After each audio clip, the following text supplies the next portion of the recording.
bonjour peuple de Dieu, bonjour aux frères et sœurs en Jésus-Christ, bonjour aux serviteurs et aux servantes de notre Seigneur et Sauveur Jésus-Christ à travers le monde. Je viens ici partager un enseignement, mais ce n'est pas seulement un enseignement, mais c'est aussi un mystère. C'est le mystère de l'esprit vivifiant de Christ. Vous savez que les Écritures nous enseignent que le premier Adam, qui est Adam du jardin d'Éden, était une âme vivante. Et le dernier Adam, qui est Jésus-Christ, est devenu un esprit vivifiant. C'est pour dire quoi, frères et sœurs bien-aimés, l'esprit du Seigneur, l'esprit de Christ est un esprit vivifiant. C'est pourquoi le chrétien, le vrai chrétien, celui qui est rempli de l'esprit de Christ, il est toujours vivant. Il est toujours plein de vie en lui. Il est toujours plein de la gloire de Dieu en lui. Tu ne le verras pas, même s'il est fatigué. Il peut arriver, frère et sœur, qu'à un moment donné, que quelques instants seulement, il soit un peu fatigué. Mais dès qu'il va vers le Seigneur, dès qu'il s'appuie sur le Seigneur, alors le Seigneur lui communique à nouveau la vie. Alors il peut continuer sa marche dans la joie. L'esprit de Christ est un esprit vivifiant. Bien-aimés, avant de commencer l'enseignement sur le mystère de l'esprit vivifiant de Christ, j'aimerais vous faire un petit témoignage. C'est que cette nuit, quand je suis revenu de mon lieu de service, je me suis couché, j'étais fatigué, j'étais vraiment épuisé. J'étais épuisé, bon, j'ai prié pendant un certain temps, j'ai prié, je me suis couché. Et quand je me suis réveillé, j'étais fatigué, j'étais épuisé. J'ai encore essayé de prier, ensuite je me suis endormi. Lorsque je me suis endormi, le Seigneur m'a enlevé en esprit, il a commencé à me montrer un certain nombre de choses, à me donner un certain nombre d'enseignements. Et lorsque je suis revenu maintenant, alors j'ai senti comme une force qui était en moi. Donc, je m'étais couché étant fatigué. Et quand je me suis réveillé, également, j'étais fatigué. Et puis, j'ai essayé de prier dans la nuit. Je me suis recouché. Et après m'être couché maintenant, j'ai donc reçu la parole de Dieu. J'ai reçu la parole de Dieu sous forme d'inspiration. J'ai reçu la parole de Dieu sous forme de compréhension. J'ai reçu la parole de Dieu sous forme d'expérience surnaturelle. J'ai commencé à recevoir les mystères du royaume des cieux. Et lorsque j'ai reçu ces mystères-là, quand je me suis donc réveillé encore, c'était peut-être vers 4 5 heures.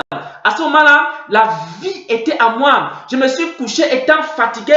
Mais quand je me suis réveillé, quand le Seigneur m'a communiqué sa vie, pendant que je dormais, le Seigneur m'a communiqué sa vie. Le Seigneur m'a communiqué sa vie à travers son esprit. Et quand je me suis maintenant réveillé, j'étais vivant. J'étais plein de force.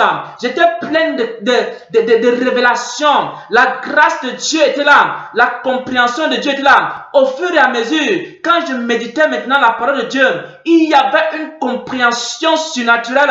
Je sentais la vie de Dieu en moi. Pourquoi, frères et sœurs? Parce que l'esprit de Christ est un esprit vivifiant. C'est un esprit qui te communique la vie. Si tu es fatigué, si tu es épuisé, il faut que tu ailles à Christ. La parole de Dieu dit, ceux qui espèrent en l'Éternel renouvellent leur force. Jesus. Avant de continuer sur le mystère de Christ en tant qu'esprit vivifiant, j'aimerais que nous puissions d'abord entrer dans les Écritures. Que nous puissions d'abord entrer dans les Écritures. Nous allons d'abord prendre 1 Corinthiens 15 à partir du verset 45. Nous allons d'abord prendre 1 Corinthiens 15 à partir du verset 45 pour expliquer le mystère de l'esprit vivifiant de Christ. 1 Corinthiens 15 à partir du verset 45, il est écrit, c'est pourquoi il est écrit, le premier Adam devint une âme vivante.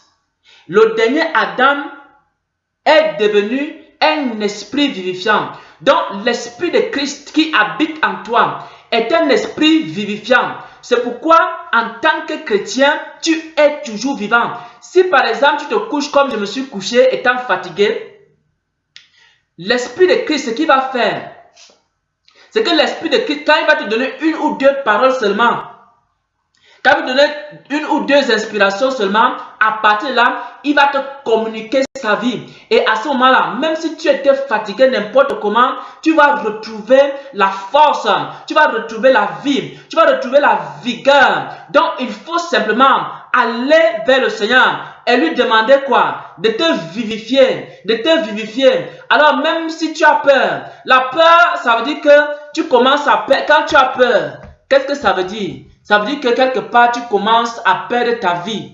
Bon, lorsque tu vas vers le Seigneur et que tu as eu peur peut-être d'une chose ou d'une autre, le Seigneur te vivifie maintenant. Quand il t'a vivifié, la peur disparaît. Peut-être tu es découragé et tu ne sais pas comment faire. Tu es abattu par des défis qu'il y a dans ta vie, par un certain nombre de choses qu'il y a dans ta vie. Lorsque tu vas vers Christ maintenant, qu'est-ce qui se passe? C'est qu'il t'envoie une parole, il t'en communique son esprit et son esprit te redonne la force. C'est pourquoi les Écritures nous enseignent que celui qui espère en Christ, il renouvelle quoi? Il renouvelle ses forces. Nous allons également partir dans Jean 6, verset 63. Dans Jean 6, verset 63, il est écrit ici, c'est l'Esprit de Dieu. C'est l'Esprit qui vivifie. La chair ne sert de rien. Et les paroles que je vous ai dites sont esprit et vie. Donc c'est quoi? Ça veut dire que Jésus a multiplié le pain. Il a nourri une grande foule. Et les gens commençaient à le suivre. À cause de quoi, frère? À cause de la nourriture. Les gens suivaient Jésus. Non pas à cause de ses paroles, mais parce qu'il avait fait le miracle de la multiplication des pains. Donc quand il a fait le miracle de la multiplication des pains, les gens ont commencé à le suivre. Pourquoi? Parce qu'ils savaient qu'un tel homme, n'importe quel moment, il peut multiplier le pain, il peut multiplier les poissons. On ne pourra jamais manquer de quoi nourrir notre ventre. Alors Jésus commence à leur dire, vous ne devez pas courir pour la nourriture qui périt, mais vous devez plutôt chercher la nourriture qui subsiste pour la vie éternelle.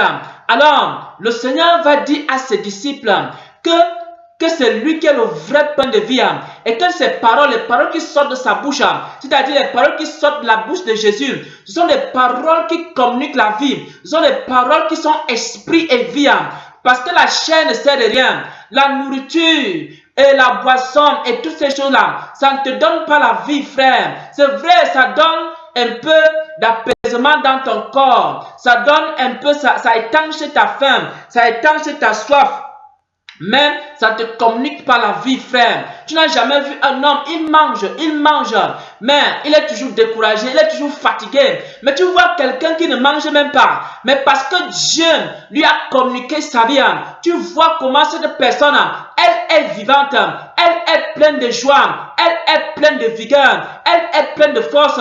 Pourquoi, frères et sœurs? Parce que les paroles que Dieu donne, les paroles qu'il communique sont esprit et vie. Frères et sœurs bien-aimés, le Seigneur m'a communiqué sa parole, ses enseignements. Chaque fois que je reçois un nouvel enseignement de la part du Seigneur, c'est comme si j'ai reçu la vie en moi-même. Oh mon Dieu, mon roi, vous savez bien-aimés, frères et sœurs, je vais vous dire quelque chose. Moi aussi, il y a des moments où il m'arrive d'être découragé. Moi aussi, il y a des moments où il m'arrive d'être fatigué. Bien-aimé, qu'est-ce qui se passe quand le Seigneur voit que je commence déjà à être fatigué? Qu'est-ce qu'il fait? Il commence à me communiquer ses paroles à travers son esprit. Il me communique un enseignement, il me communique une révélation, il me communique une compréhension. Dès qu'il me communique ça, c'est comme s'il était en train de me communiquer la vie. Disant ça. Et quand je sors de là, je suis rempli de la vie de Dieu. Pourquoi? Parce que les enseignements qui me communiquent sont esprit et vie.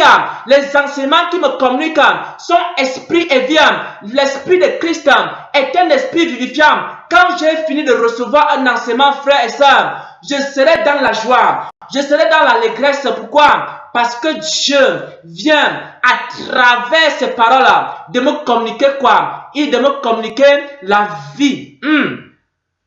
Jesus.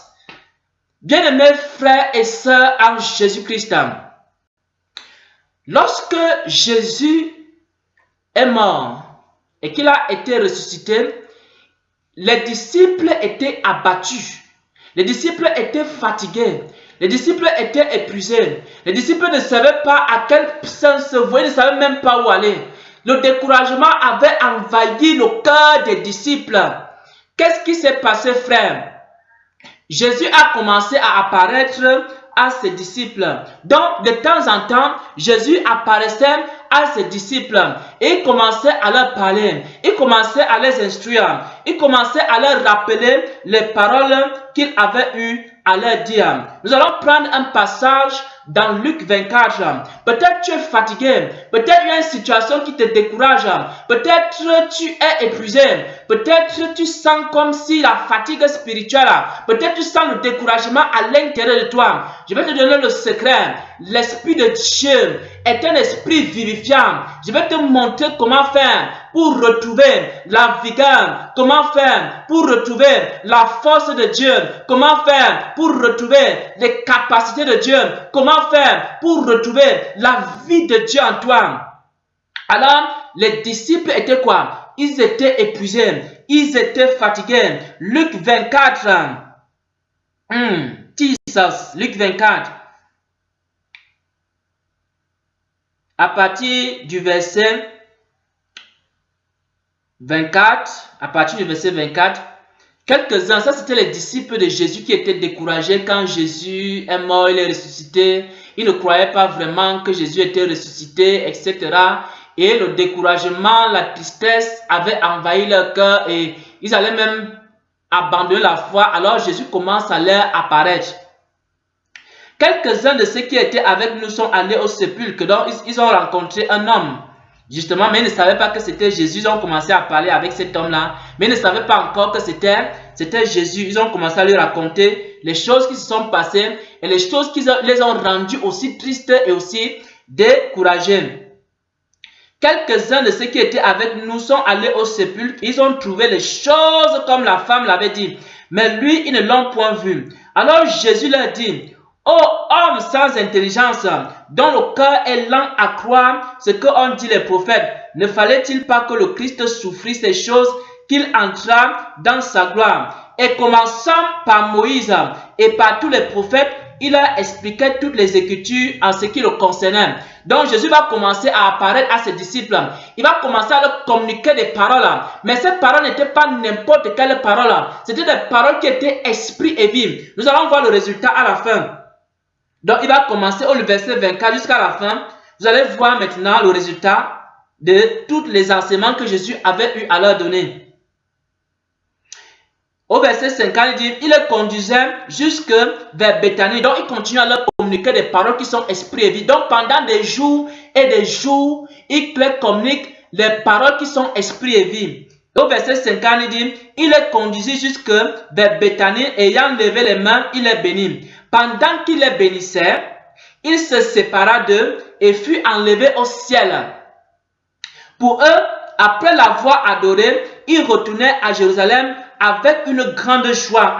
10 ans. Donc, ils étaient continuellement dans le temple, louant et bénissant Dieu. Bien-aimés frères et sœurs, les disciples aussi ont connu un temps où ils étaient découragés. Mais le Seigneur Jésus leur a apparu. Il a commencé à leur communiquer les paroles, ses paroles à lui. Mais les paroles de Jésus, quand il te communique ça, frère, ces paroles-là sont esprit et vie. Quand tu as des songes, si ces songes-là viennent de Dieu, ces songes-là, ils sont esprit et vie. Donc, quand tu sors d'un songe qui vient de Dieu, c'est comme si Dieu te communique la vie à travers le songe. Si tu as une vision qui vient de Dieu, c'est comme si Dieu te communique la vie à travers la vision. Bien-aimés frères et sœurs en Jésus-Christ, je vous dis un témoignage. Je me suis couché cette nuit. J'étais fatigué, mais le Seigneur m'a fait vivre une expérience surnaturelle. Quand je suis sorti de cette expérience surnaturelle, j'étais vivant, j'étais plein de force. Parce que à travers cette expérience, le Seigneur m'a communiqué quoi? La vie. Oh mon Dieu, mon roi, lorsque Dieu te communique également ses enseignements, ses paroles, à travers des enseignements, il te communique la vie. Il te communique la vie. C'est ça qui fait en sorte que tu sois toujours vivant. Donc, bien-aimés frères et sœurs en Jésus-Christ, Lorsque les disciples ont fini de recevoir les paroles de Jésus, qui sont esprit et vie, qu'est-ce qui s'est passé, frère? La Bible dit qu'ils étaient maintenant remplis de joie. Pourquoi? Parce que l'esprit de Christ est un esprit vivifiant. Les paroles que Jésus donne sont esprit et vie, frère. Dis ça ensemble. Il faut que tu commences à écouter des prédicateurs qui ont l'esprit de Christ. À partir de là, en écoutant les paroles que le Seigneur leur donne, ces paroles sont esprit et vie. Ça va répandre la vie en toi. Lorsque tu vas écouter les prédicateurs qui ont la vie en eux-mêmes, parce qu'il y a des prédicateurs qui n'ont pas la vie en eux-mêmes, mais il y a également des prédicateurs qui ont la vie en eux-mêmes. Lorsque tu vas commencer à écouter des prédicateurs ou alors des prédications qui ont la vie en elles-mêmes, ce qui va faire, c'est que ces choses-là vont produire en toi aussi la vie. C'est comme si tu communiquais la vie. Quand le Seigneur me parle, à travers son esprit, dès qu'il me donne une seule parole, ces paroles-là sont esprit et vie. Alors, même si j'étais fatigué, même si j'étais épuisé, c'est comme si la vie revenait à moi. Pourquoi, frère et sœurs bien-aimés? Parce que l'esprit de Christ est un esprit vivifiant. Alors mon frère, ma sœur, va vers le Seigneur, demande-lui de donner une seule parole qui vient de lui. Dès que le Seigneur va te donner une seule parole, tu vas sentir comment la vie revient en toi. Passe beaucoup de temps dans la prière. Passe beaucoup de temps à chercher que Dieu te parle. Dès qu'il va te communiquer ces paroles, dès qu'il va te parler à travers son esprit, tu vas sentir comme si la vie commence à venir en toi. Alors à ce moment-là, tu ne seras jamais découragé. Tu ne seras jamais fatigué. Quels que soient les problèmes de la vie, tu vas rencontrer les gens se plaindre, les gens se lamenter. Vraiment, il y a la crise économique. Vraiment, le monde est difficile. Vraiment, les affaires ne marchent pas. Vraiment, il y a la guerre. Vraiment, il y a ceci.